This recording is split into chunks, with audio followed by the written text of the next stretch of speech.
क्या अखिलेश यादव की सबसे गोपनीय रणनीति अब लीक हो चुकी है? क्या 2027 में सपा में यादव मुस्लिम की पुरानी छवि को पूरी तरह पीछे छोड़ने जा रही है? और क्या मायावती के कमजोर होते दलित वोट बैंक पर सबसे बड़ी नजर अखिलेश यादव की है?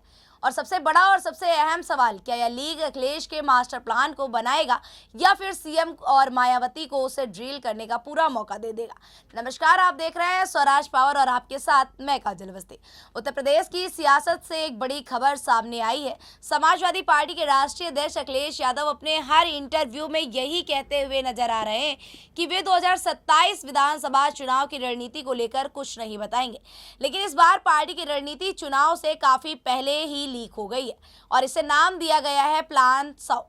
सूत्रों के मुताबिक अखिलेश यादव समेत पार्टी के तमाम थिंक टैंक ने तय किया है 2027 के यूपी चुनाव में सपा करीब 100 सीटों पर दलित और आदिवासी उम्मीदवारों को मैदान में उतारेगी।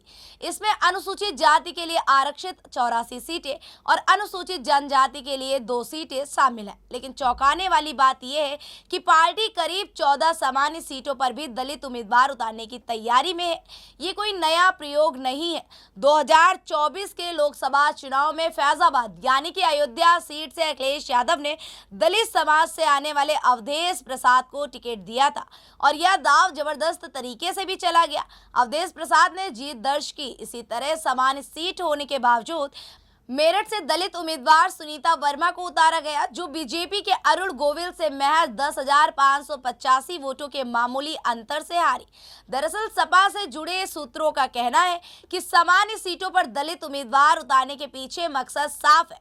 राज्य में यह साफ मैसेज जाए कि यह पार्टी दलित समाज की हितैषी है और शासन में उनकी ज्यादा से ज्यादा हिस्सेदारी तय करना चाहती है।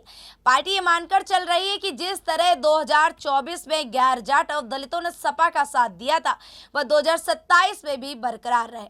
आंकड़े भी इस रणनीति को सही ठहराते हुए नजर आ रहे हैं। मायावती की बीएसपी 2017 में 22.23% वोट और 19 सीटों के साथ मजबूत थी, लेकिन 2022 में यह सिमट कर सिर्फ 12.88% वोट और 1 सीट रह गई। 2024 के लोकसभा चुनाव में तो बीएसपी एक भी सीट नहीं जीत पाई। मायावती की इसी कमजोर होती पकड़ को भुनाने के लिए सपा और कांग्रेस दोनों ही दलित वोटरों तक पहुंचने में जुटे हैं। कांग्रेस नेता राहुल गांधी ने हाल ही में ये रायबरेली में वीरा पासी की मूर्ति का अनावरण किया और दलित समाज से आने वाले राजेंद्र पाल गौतम को यूपी का प्रभारी बना दिया। लेकिन इस बार फर्क ये साफ है कि 2024 में सपा की रणनीति टिकट बंटवारे के बाद खुली थी, जबकि इस बार चुनाव में काफी पहले ही प्लान 100 सार्वजनिक हो गया है। इससे सीएम योगी आदित्यनाथ और मायावती को अखिलेश की प्लानिंग को डिरेल करने का पूरा मौका मिल गया है।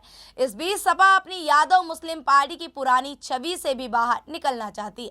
2024 लोकसभा चुनाव में सपा ने जिन 62 सीटों पर चुनाव लड़ा था, उनमें सिर्फ 5 यादव उम्मीदवार उतारे गए थे, वो भी सही अखिलेश यादव के परिवार से ही। वही सुनीता वर्मा और अवधेश प्रसाद के अलावा 7 और दलित उम्मीदवार बतौर सपा सांसद लोकसभा पहुंचे। हालांकि मुस्लिम समुदाय के भीतर भी चर्चा है। एक वरिष्ठ मुस्लिम नेता का कहना है कि अखिलेश यादव यह भरोसा दे रहे हैं कि पार्टी 2024 के फॉर्मूले पर टिकी रहेगी और सरकार बनने के बाद विधान परिषद के जरिए समुदाय को जगह दी जाएगी। वही दलित समुदाय से सपा नेता और राज्यसभा सांसद रामजी लाल सुमन का कहना है कि यूपी के लोग समझ चुके हैं कि बीएसपी आखिरकार बीजेपी को ही मदद करेगी और दलित समाज को अब बीजेपी आरएसएस की सोच का असली चेहरा भी दिख चुका है।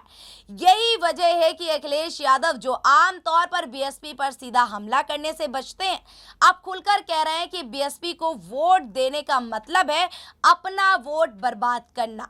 फिलहाल इतना जरूर साफ है कि यह प्लान 100 के लीक होने के बाद 2027 का मुकाबला सिर्फ सीटों की लड़ाई नहीं, बल्कि सामाजिक समीकरणों की असली परीक्षा भी बन चुका है।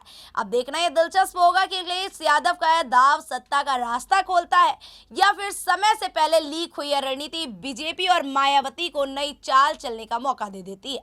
उत्तर प्रदेश की सियासत में आने वाले दिनों में कई नए मोड़ दिखने को मिल सकते हैं। सवाल ये उठ रहा है, क्या प्लान 100 वाकई मायावती के बचे खुचे दलित वोट बैंक में सेंध लगा पाएगा?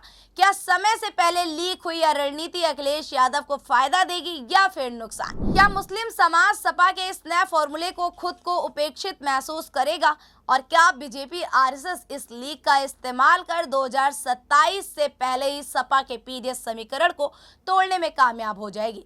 आप क्या सोचते हैं पूरे मामले को लेकर? आपकी क्या राय है पूरे राजनीतिक विषय को लेकर? अपनी राय कमेंट बॉक्स में जरूर बताएं।